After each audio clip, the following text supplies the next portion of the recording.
Hello friends, history में आपका स्वागत है और मैं हूं आनंद। दोस्तों, इस वीडियो में मध्य प्रदेश मुख्य परीक्षा के कुछ प्रश्नों पे हम चर्चा करेंगे और साथ ही साथ प्रश्नों के उत्तर को कैसे लिखा जाए उसको भी समझेंगे। दोस्तों, हमारे सामने वर्ष 2017 के कुछ प्रश्न हैं जिनका उत्तर आपको 100 शब्दों में देना होगा। दोस्तों, पहला प्रश्न ये है कि मध्य प्रदेश में यातायात विकास की बड़ी समस्या कौन सी है। दोस्तों, उत्तर के हमारे जो खंड होंगे, एक तो होगा कंसेप्ट की अवधारणा क्या है, दूसरी बात हम करेंगे उत्तर में क्या लिखें, और अंत में हम बात करेंगे कुछ अतिरिक्त जानकारियां जो हमें यहां पर देनी है। तो कंसेप्ट और उत्तर और अतिरिक्त जानकारी से हम बात करते हैं। दोस्तों, पहली बात तो यह है कि यातायात विकास से हमारा तात्पर्य क्या है। दोस्तों, राज्य में आप देखिए, रोड है, रेलवे है या अन्य जो हमारी, देखिए होता यह है कि अगर हम बात करें वायु मार्ग यातायात या नागरिक उड्डयन, दोस्तों एक मार्ग है जल मार्ग। दोस्तों, आमतौर पे रोड है, रेलवे है, वायु मार्ग है और जल मार्ग से ही यातायात आमतौर पे होता है। जिन राज्यों में दोस्तों नदियां हैं, नदियां मध्य प्रदेश में भी हैं, किंतु नदियां जो हैं, अगर हम बात करें उत्तर भारत के उन राज्यों की, गंगा यमुना वाले राज्यों की, तो वहां पर नदियों के बहाव से जल मार्ग का यातायात संभव है। दोस्तों, अभी मध्य प्रदेश में नर्मदा हो, तापी हो, उन नदियों में ये जल मार्ग की व्यवस्था अभी पूर्ण विकसित नहीं है और इसीलिए हमारा जो मुख्य फोकस रहेगा वो होगा रोड, रेलवे और नागरिक उड्डयन को लेकर जो यातायात है उसकी क्या समस्याएं राज्य में हैं, हम उस पर बात दोस्तों करने वाले हैं। दोस्तों, प्रश्न ये है कि यातायात विकास की बड़ी समस्या कौन सी है। दोस्तों, यातायात विकास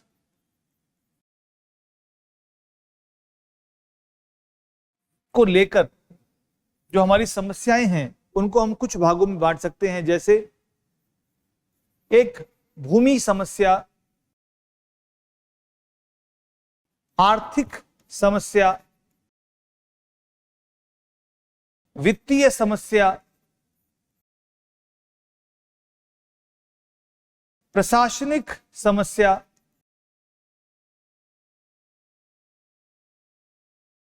भौगोलिक समस्या और अन्य समस्याओं पे हम चर्चा इसके बाद करेंगे। दोस्तों, सभी समस्याओं को हम इन पहलुओं में बांट सकते हैं। दोस्तों, मध्य प्रदेश एक कृषि आधारित राज्य है। एक बड़ा भाग, लगभग 65% से अधिक लोग कृषि पर निर्भर हैं। दोस्तों, ऐसे राज्य में किसी यातायात के लिए, किसी परियोजना के लिए भूमि अधिग्रहण एक बड़ी समस्या बन जाती है। दोस्तों, ये लगभग सभी राज्यों में है, विशेष रूप से मध्य प्रदेश, उत्तर प्रदेश, इनमें किसी भी परियोजना के लिए, यातायात के लिए भूमि अधिग्रहण एक बड़ी समस्या दोस्तों हो जाती है। तो राज्य में जो भूमि अधिग्रहण है उसकी समस्या भी देखने को मिलती है, जिस कारण से बड़ी परियोजनाओं को चलाना, उनका निर्माण करना बहुत मुश्किल और महंगा हो जाता है। दोस्तों, आर्थिक की बात करते हैं। दोस्तों, आज हमारे यातायात की जो भी साधन हैं वो ईंधन, पेट्रोल आदि पर निर्भर हैं। दोस्तों, इनकी बढ़ती कीमतें दरअसल क्या हैं, यातायात को बाधित करती हैं। लोगों के लिए जो सुगमता है, उसका सुकून उनका कम हो जाता है, उनके लिए महंगा पड़ता है। दोस्तों, दूसरी बात ये भी है कि इसी आर्थिक के साथ साथ एक तकनीकी समस्या भी है।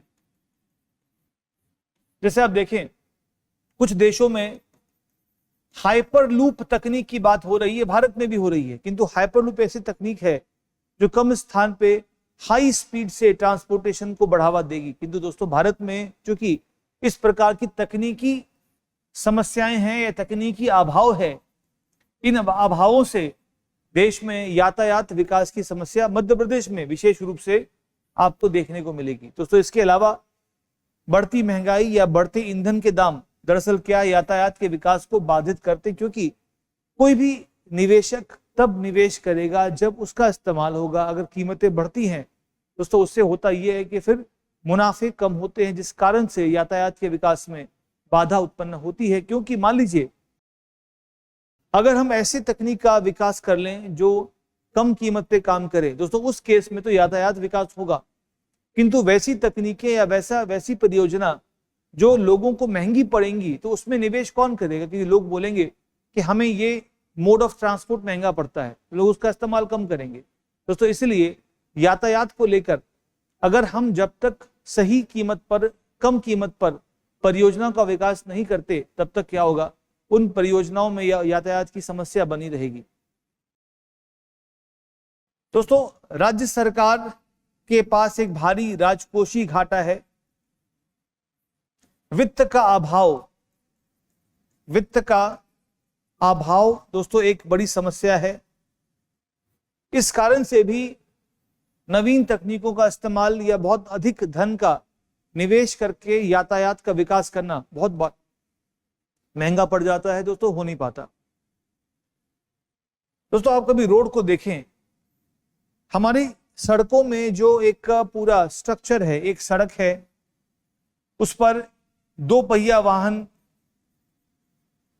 3 पहिया वाहन, 4 पहिया वाहन,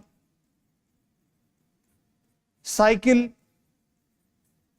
या पशुओं के द्वारा चलित जो गाड़ियां होती हैं, उन सब का मिश्रण देखने को दोस्तों मिलता है। इससे होता यह है कि हम हाई स्पीड ट्रांसपोर्टेशन का डेवलपमेंट नहीं कर पाते दोस्तों। क्या कोई 4 पहिया वाहन उच्च गति पे ट्रेवल कर पाएगा यदि रास्ते में 2 पहिया भी है, 3 पहिया भी है, साइकिल भी, या फिर पशुओं द्वारा चलित गाड़ियां भी हैं, बैलगाड़ी भी है दोस्तों। प्रशासनिक लापरवाही के कारण ऐसा होता है बहुत बार कि यातायात में दुर्घटनाएं काफी होती हैं, जिससे जान माल का नुकसान होता है। तो यातायात के इस बड़ी समस्या को देखें आप कि यहाँ पर सड़कों पर जो एक स्पष्ट विभाजन है वो नहीं किया गया कि ये एक लेन साइकिल वालों की है, ये लेन 2 पहिया वाहनों की है, ये लेन बसों की है, और सभी मिलजुल कर एक प्रकार से एक मिक्स वे में चलते हैं, जो एक सुगम, एक सुरक्षित और हाई स्पीड यातायात के निर्माण में बाधा दोस्तों बन जाती है।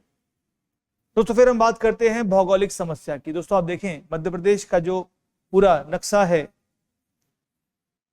तो उत्तर दक्षिण का जो कनेक्टिविटी है उसमें आप देखेंगे जो विंध्या माउंटेन्स हैं, सतपुड़ा हमारी जो माउंटेन्स हैं दोस्तों, इस प्रकार की ज्योग्राफी है वो एक समग्र परिवहन यातायात को विकसित करने में महंगा बना देती हैं, उनकी समस्या उत्पन्न कर देती हैं। मान लीजिए आपको पहाड़ों से सुरंग निकालकर ट्रांसपोर्टेशन करना होगा दोस्तों, ये इतना आसान नहीं है। कहने के लिए हम ये कर सकते हैं, किंतु आप देखिए कि जो सुगमता होती, अगर मान लीजिए हमारी ज्योग्राफी फ्लैट होती, पहाड़ी इलाके नहीं होते, तो पूरे मध्य प्रदेश के बीच में जो कनेक्टिविटी है दोस्तों मजबूत होती। लेकिन दोस्तों, इस प्रकार की भौगोलिक पहाड़ों के आने से दरअसल जो कनेक्टिविटी है, यातायात का विकास है, उसमें बाधा आती है, शहरों को लेकर हो, शहरों को जोड़ने को लेकर हो दोस्तों। इसके अलावा हम देख सकते हैं कि जो अन्य समस्या है, मान लीजिए समय समय पर अगर हम बात करें वर्षा के समय रख रखाव की समस्या है, तो वर्षा के समय रख रखाव है, पुअर क्वालिटी कंस्ट्रक्शन है आदि दोस्तों, इन सभी से मध्य प्रदेश में यातायात के विकास की बड़ी समस्याएं सामने आती हैं। तो अगर हम इसको समराइज करें तो आप देखेंगे कि भूमि अधिग्रहण हो, आर्थिक समस्या हो, वित्तीय समस्या हो, प्रशासनिक समस्या हो, या फिर भौगोलिक समस्या हो, इन सभी समस्याओं से मिलकर दोस्तों है क्या कि राज्य में यातायात का विकास बाधित हुआ है दोस्तों। इसी में आप देखिए हाइपर लूप एक हमारा समाधान हो सकता है, हालांकि वो भी हमने समस्या में लिखा है, क्योंकि देश में या राज्य में तकनीकी विकास के अभाव से भी दोस्तों समस्या उत्पन्न हो जाती है दोस्तों। इस कारण से हम ये कह सकते हैं कि मध्य प्रदेश के लिए या मध्य प्रदेश में यातायात विकास में अगर हमें उत्तर लिखना हुआ तो हम आर्थिक, तकनीकी, वित्तीय, भूमिगत, प्रशासनिक भौगोलिक या अन्य समस्याओं से मिलजुल कर अपने उत्तर को प्रस्तुत करने का प्रयास करेंगे। ये दोस्तों ये कंसेप्ट था। दोस्तों हमारे उत्तर में हमने कंसेप्ट की बात तो कर ली है। दोस्तों अब उत्तर की बात करते हैं हम, हमारा आंसर क्या होगा जरा उसकी बात भी करते हैं। दोस्तों क्वेश्चन हमारा है कि क्या समस्या है। आप इसको स्पष्ट वे में उत्तर स्ट्रेट लिख सकते हैं, कोई दिक्कत नहीं आने वाली। दोस्तों उत्तर हमारा जो होगा आप समझिए, हमने काफी वीडियोस में देखा है कि उत्तर लिखते समय हम एक परिचय देते हैं, उसके बाद हम मुख्य बॉडी की बात करते हैं, उसके बाद हम दोस्तों निष्कर्ष उपलब्ध कराते हैं। करीब 15 से 20 शब्दों का दोस्तों हमारा परिचय होगा, 15 से 20 शब्दों का हमारा निष्कर्ष होगा और करीब 60 से 70 शब्द का दोस्तों हमारा मुख्य बॉडी हमारी बनेगी। जहां तक दोस्तों परिचय की बात है, दोस्तों परिचय में आप बता सकते हैं कि मध्य प्रदेश यातायात से आप क्या समझते हैं। आप इसकी परिभाषा देकर भी अपने उत्तर को शुरू कर सकते हैं कि मध्य प्रदेश यातायात के अंतर्गत रोड मार्गों का विकास हो, रेलवे मार्गों का विकास हो, शहरों के बीच भी जो परिवहन है उसका विकास हो या नागरिक उड्डयन हो, इन सब के विकास को अगर हम मजबूत करें तो उसे यातायात विकास कहा जाएगा। दोस्तों ये बहुत ही सटीक आपकी परिभाषा हो सकती है, क्योंकि उसके बाद आप लिखेंगे कि इस विकास में निम्न बाधाएं देखने को मिलती हैं। जो हमारा मुख्य आंसर होगा वो ये होगा।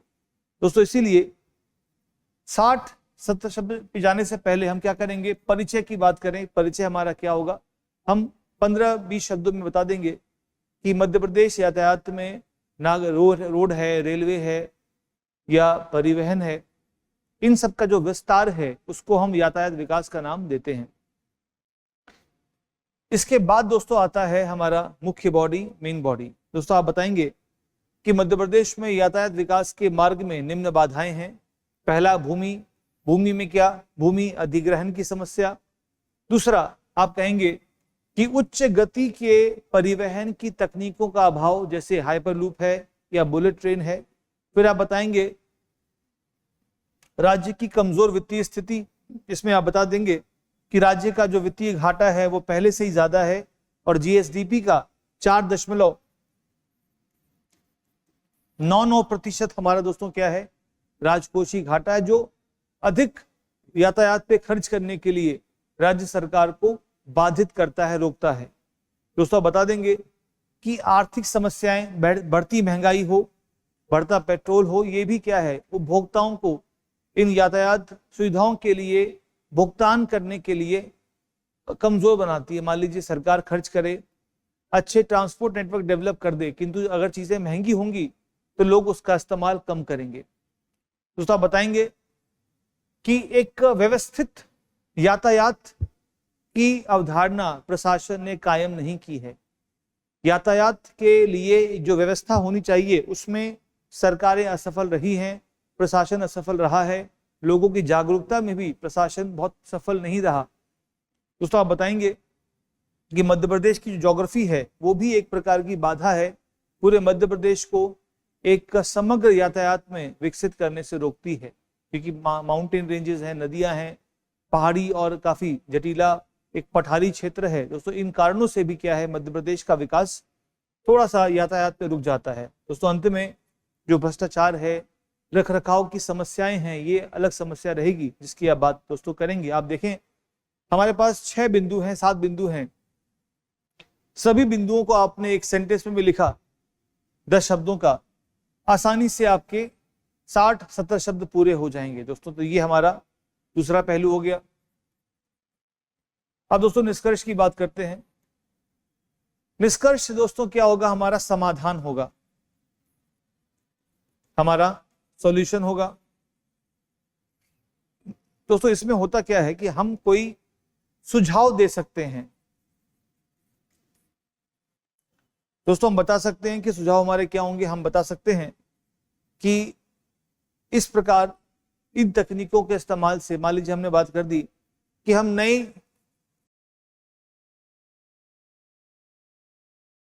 तकनीक के उपयोग से, जैसे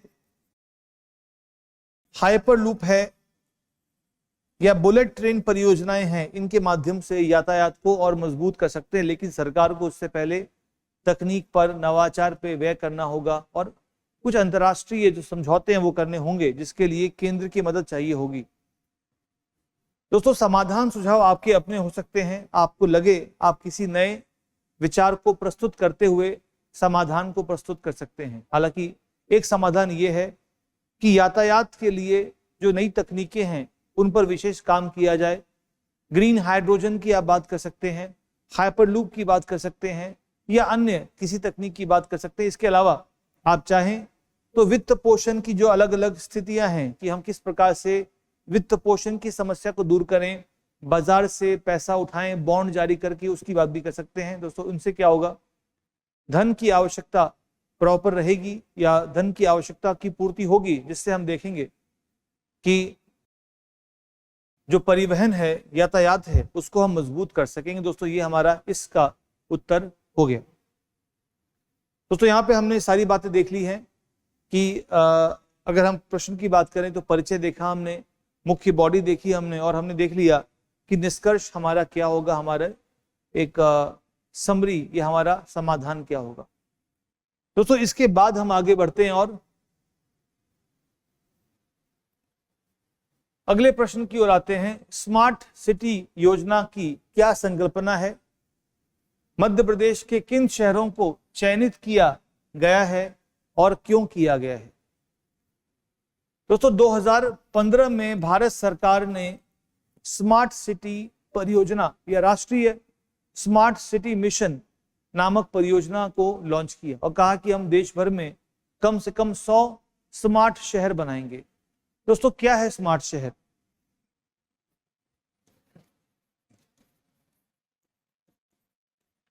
दोस्तों, वैसे शहर जो नागरिकों की आवश्यकताओं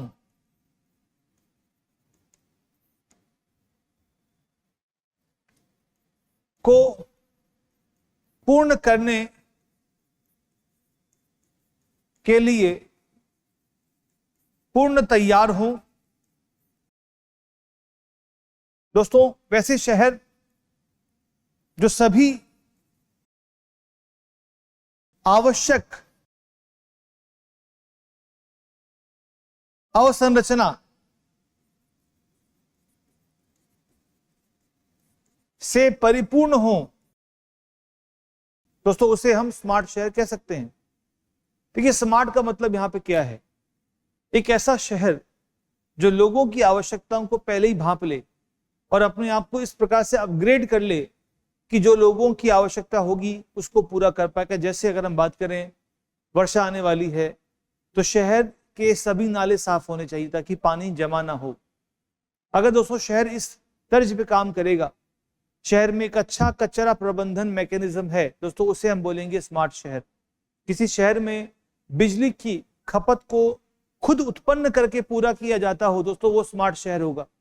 किसी शहर में सौर ऊर्जा का इस्तेमाल करके हमने बिजली उत्पादन कर लिया, दोस्तों वो हमारा स्मार्ट शहर बन जाएगा। दोस्तों इस प्रकार से आप देखें कि जो शहर नागरिकों की आवश्यकताओं को पूर्ण करने के लिए तैयार होगा, जो शहर सभी आवश्यक संरचनाओं से परिपूर्ण होगा, दोस्तों उसे स्मार्ट शहर का नाम दिया जाएगा, जिसकी संकल्पना 2015 में शुरू की गई और ऐसे 100 स्मार्ट शहर को निर्मित करने का लक्ष्य दोस्तों इसमें रखा गया। और दोस्तों अलग अलग परियोजनाएं, 6500 से अधिक परियोजनाओं पर काम किया जा रहा है देश के अलग अलग शहरों पर, उनको स्मार्ट शहर बनाने के लिए। दोस्तों मध्य प्रदेश की अगर हम बात करें कि मध्य प्रदेश के कौन से शहर स्मार्ट शहर के अंदर शामिल किए गए हैं, किनको स्मार्ट शहर बनाया जा रहा है, आइए उसकी बात करते हैं। दोस्तों अगर आप देखें एक अप्रॉक्सीमेट मैप की अगर हम बात करें,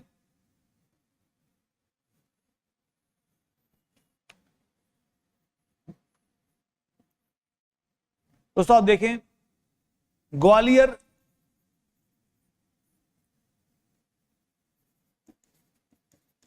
इंदौर, भोपाल, सागर, सतना, जबलपुर और बुरहानपुर, इन 7 शहरों को मध्य प्रदेश से स्मार्ट शहर के लिए चुना गया है। 1, 2, 3, 4, 5, 6 और 7। हमारा प्रश्न था कि मध्य प्रदेश के किन शहरों को चयनित किया गया है और क्यों।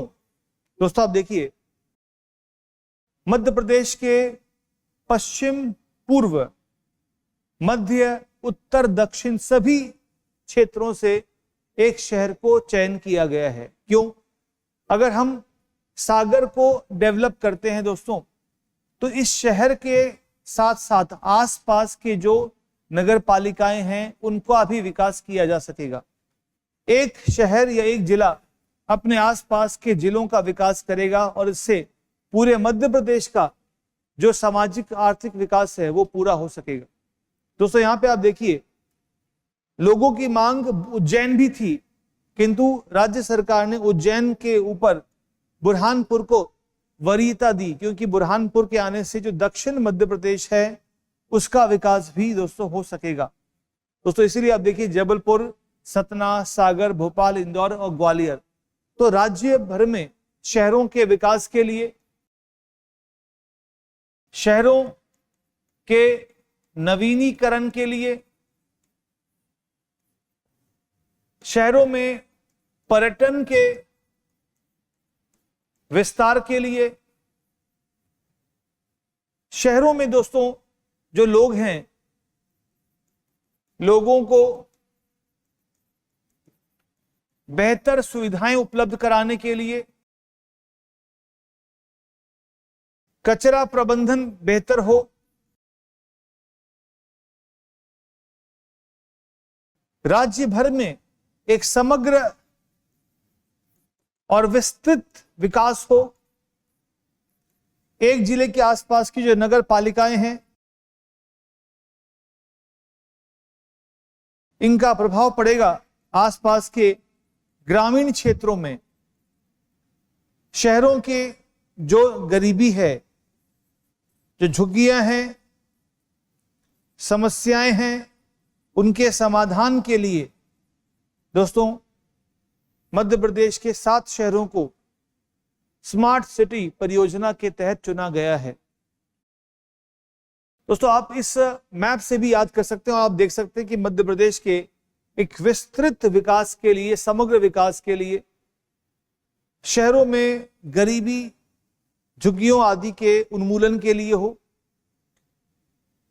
जब शहर स्मार्ट बनते हैं तो शहरों में टूरिज्म बढ़ता है, लोगों को बेहतर सुविधाएं मिलती है दोस्तों, और इसके अलावा शहरों के नवीनीकरण से राज्य खुद खुशहाल या खुशहाली की ओर बढ़ता है।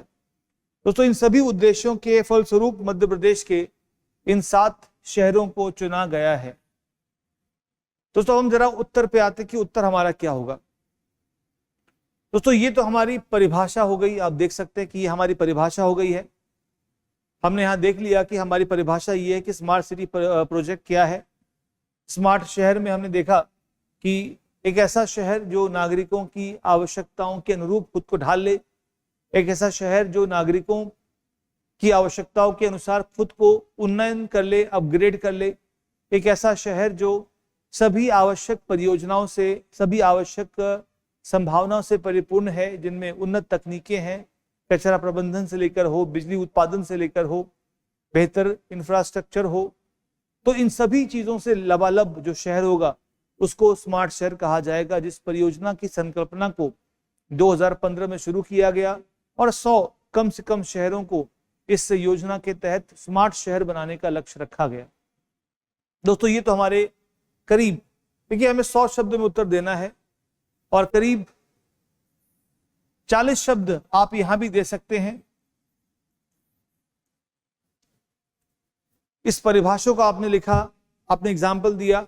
दोस्तों आसानी से क्या होगा, आप इस परिभाषा को लिखें, 2015 की बात करें, 100 शहरों की बात करें, और जो शहरी विकास मंत्रालय है वो इसके लिए जिम्मेदार मंत्रालय है, तो इसकी बात भी आप करें कि शहरी विकास मंत्रालय की जिम्मेदारी है इस परियोजना को क्रियान्वित करने की। अब दोस्तों बात आती है मध्य प्रदेश के किन शहरों को चुना गया। दोस्तों आप बताएंगे, एक प्रतिस्पर्धी तरीके से मध्य प्रदेश के 7 शहरों को स्मार्ट शहर बनाने का लक्ष्य रखा गया है। आप मैप के माध्यम से भी बता सकते हैं, आप ऐसे भी याद कर सकते हैं कि ग्वालियर है, इंदौर है, भोपाल है, बुरहानपुर है, सागर है, सतना है और जबलपुर है।